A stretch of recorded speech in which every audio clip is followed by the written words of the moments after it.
Bonjour, le regroupement des géographes du Québec est heureux de vous présenter aujourd'hui le webinaire intitulé Développement d'une méthode SIG pour identifier la zone potentielle de refroidissement sur la rivière à saumon, analyse spatiale appliquée à la rivière Well. Il sera présenté par Caroline Tremblay-Chacon, finissante à la maîtrise en géographie à l'UQAM. Nous vous souhaitons une très bonne écoute. Salut! Merci beaucoup de m'avoir invité avant tout. Puis merci à tous d'être venus écouter ma présentation de mon projet de maîtrise. Je tenais également à mentionner que mon projet s'imbrique aussi dans le cadre d'un des projets justement de la Fédération québécoise pour le saumon atlantique.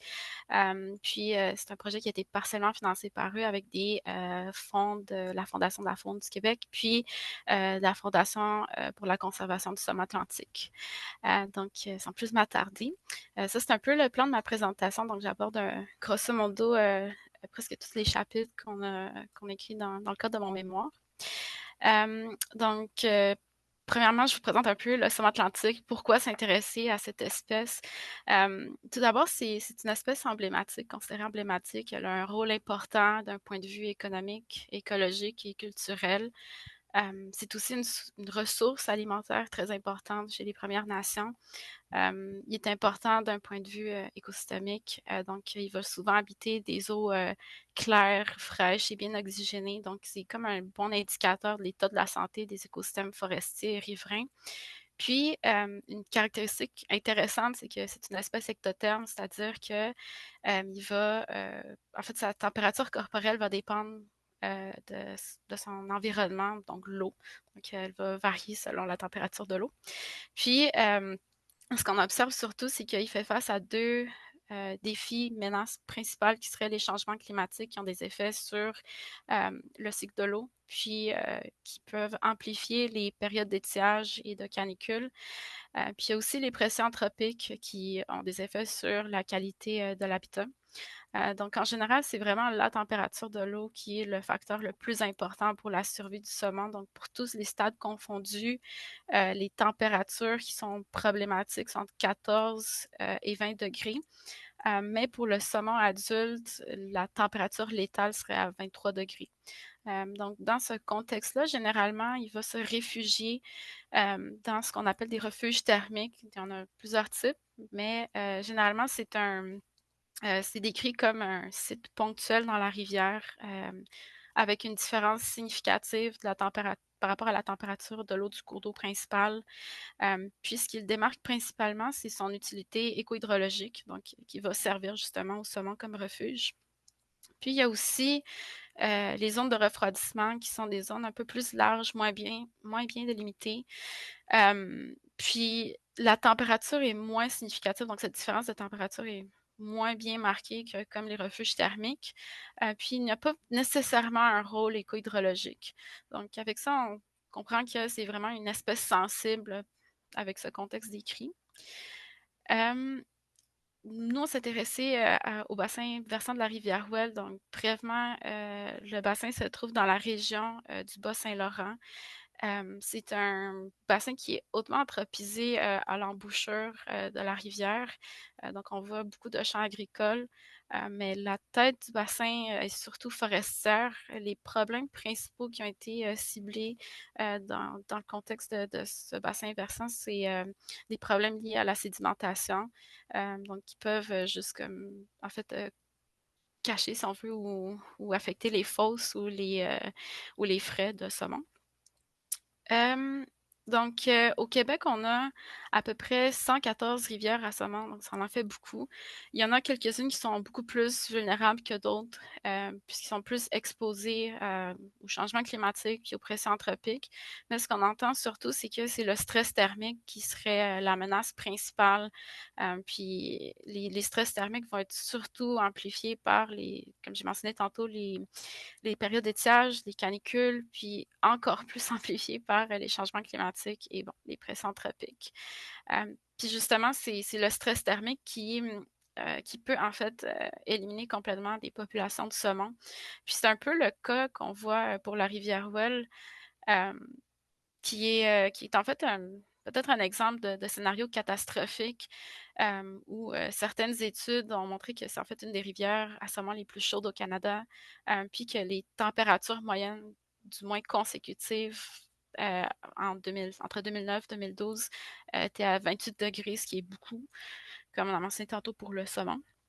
Toutefois, ils ont quand même été capables d'identifier 166 refuges thermiques dans le bassin versant. Donc, ça montre l'importance de continuer à mieux connaître la dynamique des bassins versants, puis d'identifier les refuges thermiques. Ça, c'est juste pour vous montrer un peu un exemple. Donc, en 87, ce qu'on a, il y a une étude qui a montré, en fait, que pendant 3 jours, il y a une température de 27 degrés qui était comme consécutive. Ce qui a entraîné la mort d'à peu près 250 saumons. Puis si on observe le bilan d'exploitation du saumon pour l'année 87, le nombre total ou la population estimée était de 540 saumons, donc c'est à peu près la moitié de la population qui est morte. Puis si on regarde les seuils de conservation, ça voudrait dire le nombre minimum d'œufs de saumon qui serait en fait disponible dans la rivière ou qui permet d'avoir une population abondante pour offrir, mettons, une pêche responsable et durable, mais la rivière n'atteint pas ce seuil-là du tout. Donc, moi, j'ai pris le temps un peu de voir les températures consécutives qui dépassent le seuil de 23 degrés pour les 5 dernières années. Puis, ce qu'il faut comprendre, c'est que la température de l'eau a un lien quand même étroit avec la température de l'air et le niveau du débit. Donc, si on regarde dans le tableau, il n'y a pas vraiment un seul mois dans les 5 dernières années où il n'y ait pas de longue période de température élevée. Donc, si on reprend l'exemple précédent, s'il y a une population de saumon, elle est clairement très vulnérable. Puis ici, on observe la ligne rouge, mais c'est juste pour voir le niveau de débit pendant l'été 2024, puis on observe que le niveau d'eau est très, très bas en général. Donc, ce contexte complexe a fait en sorte que, disons, dans l'année 2019-2020, il y a eu la fermeture définitive de la pêche au saumon pour protéger l'espèce, mais en fait, c'est un peu difficile à dire, justement, parce que la population comme telle dans cette rivière est un peu méconnue. Des fois, on dit qu'elle est nulle. C'est vraiment difficile à savoir, mais le dernier dénombrement a été fait en 2019, puis ils en ont juste compté 49 saumons, ce qui est très, très, très bas. Mais ce contexte est quand même de longue date. Donc, les problèmes d'anthropisation du bassin versant comme se reflètent depuis très longtemps sur la qualité de l'habitat du saumon. Donc, il y a eu de grosses conséquences justement pour la qualité de l'habitat. Donc, ça remet encore une fois l'importance de continuer la caractérisation des bassins versants des rivières à saumon, mais aussi de mieux comprendre les refuges thermiques et les zones de refroidissement pour justement la protection du saumon atlantique. Puis, nous, on s'est intéressé à la rivière Wells justement par ce contexte complexe, mais aussi parce qu'il y avait une bonne disponibilité des données. Puis, il y a eu quand même beaucoup d'études qui ont été faites sur ce bassin versant. Généralement, les méthodes qui sont abordées sont plus liées à la géostatistique, entre autres. C'est surtout aussi de l'acquisition d'images thermiques qui sont généralement très dispendieuses. Donc, c'est des techniques qui sont très efficaces, mais qui demandent une main-d'œuvre peut-être très spécialisée, peu accessible. Puis, encore une fois, c'est très coûteux. Donc, pour les acteurs du territoire qui n'ont pas nécessairement accès à toutes ces méthodes-là, ça devient un peu difficile pour la protection de leur bassin versant. Alors, nous, dans le cas de mon projet, on a décidé d'essayer de développer une approche spatiale qui est reproductible et accessible tant pour les acteurs de l'eau, en fait pour n'importe qui, mais c'était vraiment ce qu'on tenait à cœur, puis que ce soit facile à reproduire dans n'importe quel logiciel SIG. Puis comme la question de recherche qui a encadré un peu le projet, c'était de quelle façon que justement les SIG, les systèmes d'information géographique, pourraient nous aider à identifier, à cartographier ces dynamiques complexes des facteurs physiques qui vont influencer la température de l'eau, puis éventuellement nous permettre d'identifier ces zones de refroidissement. Donc, c'est un peu notre objectif principal de justement développer cette méthode. Tantôt, je vous parlais un peu de refuge thermique. comme je mentionnais, il y a plusieurs types de refuges thermiques. Puis, ce qu'il faut comprendre aussi, c'est qu'ils sont associés à plusieurs mécanismes différents, puis sont alimentés par différentes sources d'eau, principalement des eaux souterraines, ce qui a été un facteur clé aussi dans le cas du mémoire. Mais comme vous voyez, la plupart des refuges thermiques sont vraiment associés aux eaux souterraines. Euh, Nous, dans le cas du mémoire, on a retenu la définition qui est associée au refuge thermique d'eau froide. Il pourrait varier selon l'espèce aussi. Ça pourrait être des refuges thermiques d'eau chaude, selon le contexte, selon l'espèce. Ça, c'est juste pour vous montrer un peu à quoi ressemble un refuge thermique. Donc, c'est vraiment les zones les plus foncées, comme je mentionnais tantôt. C'est vraiment des sites très ponctuels, quand même petits.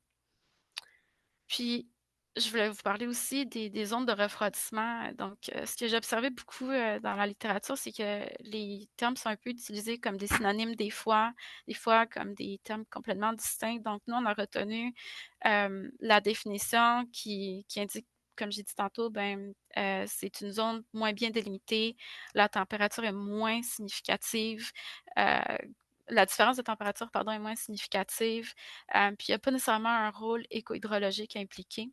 Euh, mais ils se ressemblent quand même d'un point de vue où, dans les deux cas, ils sont associés à des mécanismes physiques similaires comme les résurgences d'eau souterraine, euh, mais les différences, pardon, qui les démarquent surtout, qui démarquent surtout les zones de refroidissement, sont associées, par exemple, aux facteurs forestiers, où ces facteurs-là ne sont pas associés à des refuges thermiques, donc qui n'alimentent pas des refuges thermiques, qui n'en créent pas de refuges thermiques, mais qui sont clés dans des contextes extrêmes, comme par exemple des canicules, justement, des périodes d'étiage où l'ombrage de la canopée peut aider à réguler la température de l'eau. Puis dans certaines études, elle peut diminuer la température jusqu'à 4 degrés. Donc, il y a quand même un rôle important. Puis nous, on a identifié 6 familles importantes pour les facteurs physiques. Ça, c'est juste un graphique pour montrer aussi la complexité de l'interaction des différents facteurs physiques sur une échelle spatio-temporelle, puis comment leur interaction peut influencer justement la température de l'eau. Donc, nous, pour la méthodologie, on a choisi de réaliser une preuve de concept, surtout pour nous assurer qu'on peut valider notre méthode, puis on essaie surtout de réduire les erreurs le plus possible. Euh, les facteurs clés qui ont vraiment joué un rôle super important pour délimiter notre zone a été la distribution des données et leur répartition spatiale, puis c'est ça, la disponibilité. C'était surtout les refuges thermiques qui ont été très importants. Donc, nous, dans notre zone d'étude, on a 116 refuges thermiques qui ont été identifiés. Puis ensuite, le deuxième facteur le plus important, je dirais, était la distribution et la disponibilité des forages dans la zone d'étude. Puis je vais vous expliquer tantôt un peu plus pourquoi c'est super important.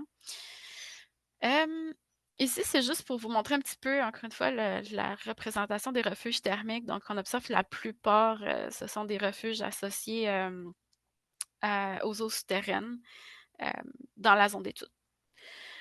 Donc, nous, on a utilisé une série de données très différentes, vectorielles, matricielles, d'imagerie satellite, entre autres.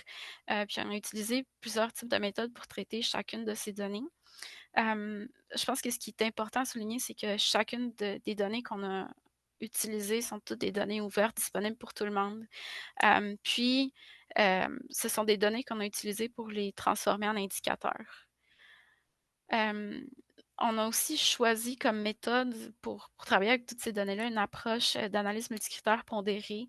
Le but est surtout, en fait, le but d'utiliser cette méthode, c'est surtout de permettre cette flexibilité d'ajuster les critères, les indicateurs qu'on a choisis en fonction du contexte.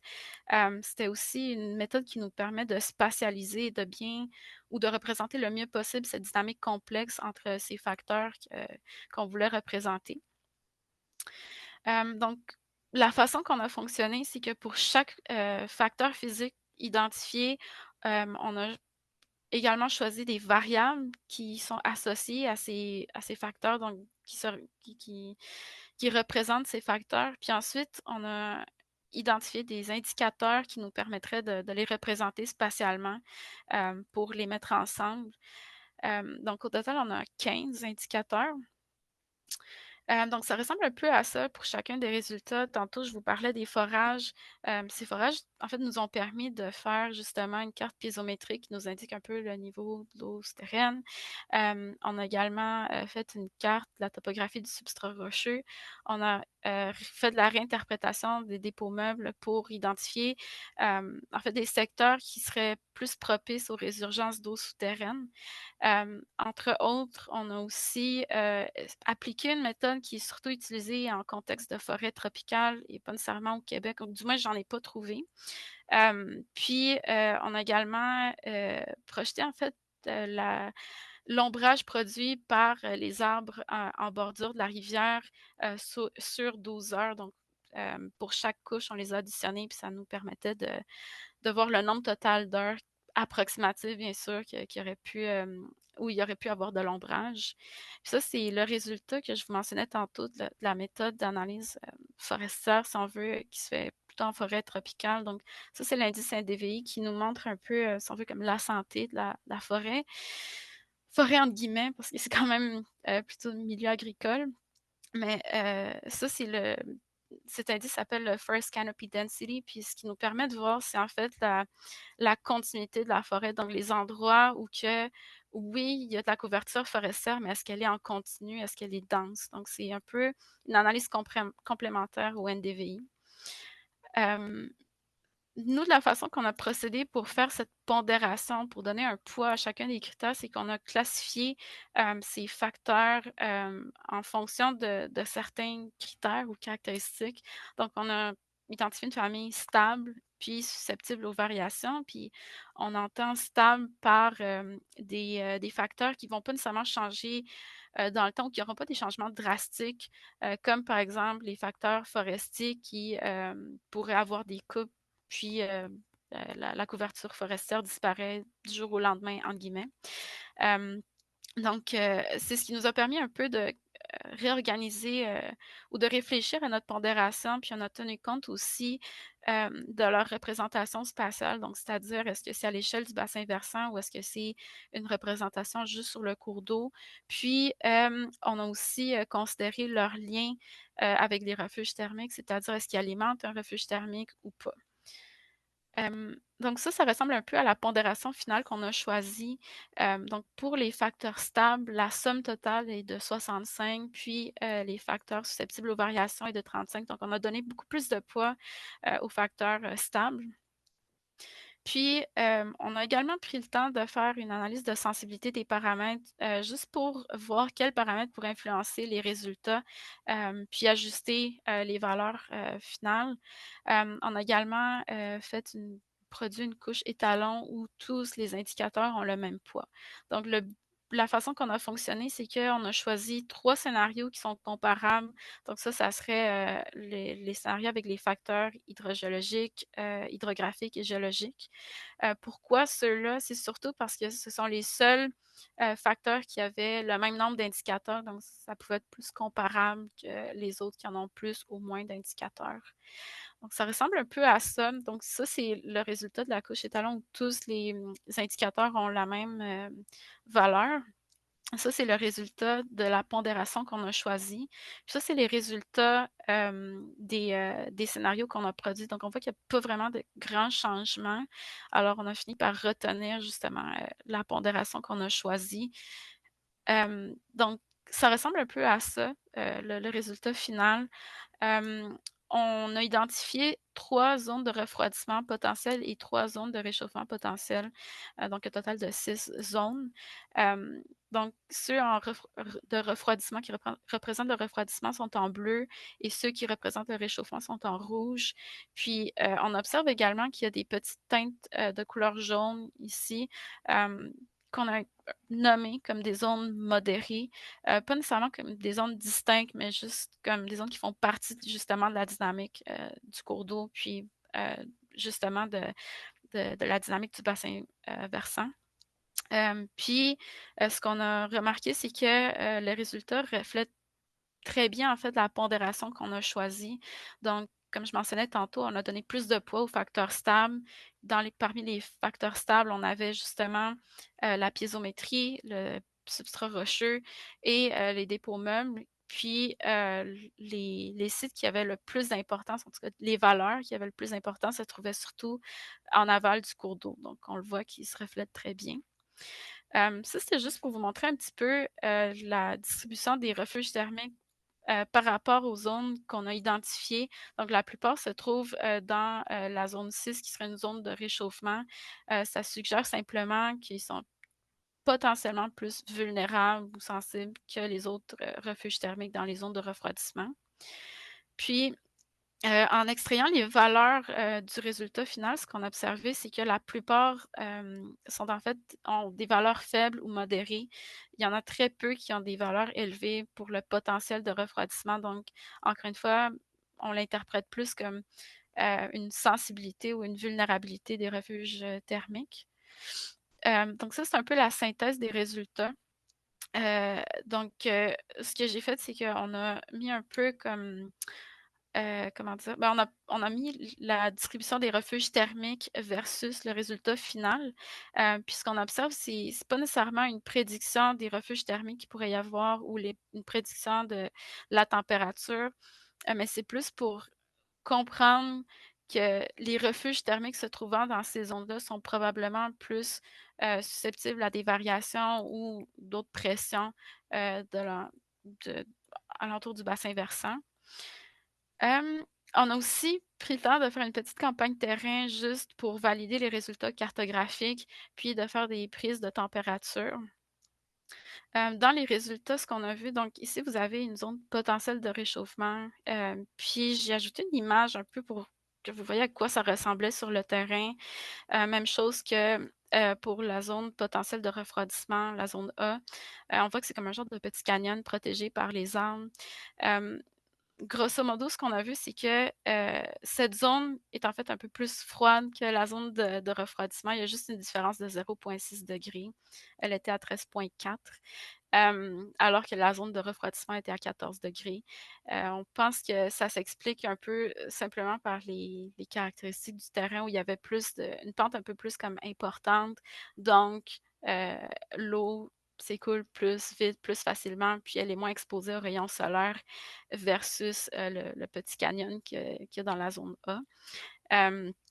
Par contre, ce qui est important à retenir dans tout ça, c'est que normalement ici, je ne peux pas montrer la zone exacte des refuges thermiques parce que ce sont des données sensibles, mais normalement ici, il y en a des refuges thermiques. Puis, ce qu'on observe, c'est que c'est complètement asséché. Donc, l'analyse vraiment nous permet un peu de peut-être pas nécessairement de prédire, mais de comprendre que probablement s'il y a des refuges thermiques ici, ben, ils sont probablement plus vulnérables. Alors qu'ici, même si la température est un petit peu plus chaude, entre guillemets, ben, ils semblent être beaucoup mieux protégés, comme on le voit ici, justement, par la couverture de canopée.